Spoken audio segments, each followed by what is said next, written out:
രാജ്യത്ത് petrol diesel വില കുറച്ചു. ലിറ്ററിന് 2 രൂപ വീതമാണ് കുറച്ചത്. ലോക്സഭാ തെരഞ്ഞെടുപ്പ് അടുത്തിരിക്കെയാണ് സർക്കാരിന്റെ ഈ പുതിയ പ്രഖ്യാപനം. 2.5 കോടി ജനങ്ങളുടെ ക്ഷേമമാണ് പ്രധാനമന്ത്രിയുടെ ലക്ഷ്യമെന്ന് പെട്രോളിയം മന്ത്രി ഹർദീപ് സിംഗ് പുരി.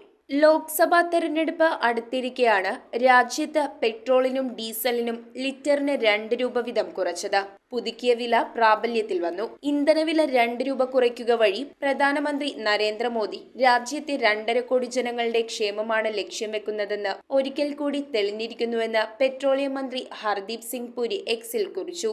ലോക്സഭാ തെരഞ്ഞെടുപ്പിന് മുന്നോടിയായി ഗാർഹിക പാചകവാതക സിലിണ്ടറിന് കേന്ദ്ര സർക്കാർ 100 രൂപ കുറച്ചിരുന്നു. വനിതാ ദിനത്തിലാണ് ഇത് സംബന്ധിച്ച പ്രഖ്യാപനം പ്രധാനമന്ത്രി നരേന്ദ്രമോദി നടത്തിയത്. News desk metro 7. 3.5 വർഷം മുൻപ് അവളുടെ ആഗ്രഹത്തിന് ഇതുപോലൊരു ലെറ്റർ ഞാൻ കൊടുത്തു. അന്ന് അവൾ എന്നെ നോക്കി ഒന്ന് സന്തോഷത്തോടെ ചിരിച്ചു. ഇപ്പോ അവളുടെ സ്വപ്നങ്ങളും എല്ലാം യാഥാർത്ഥ്യമാക്കി.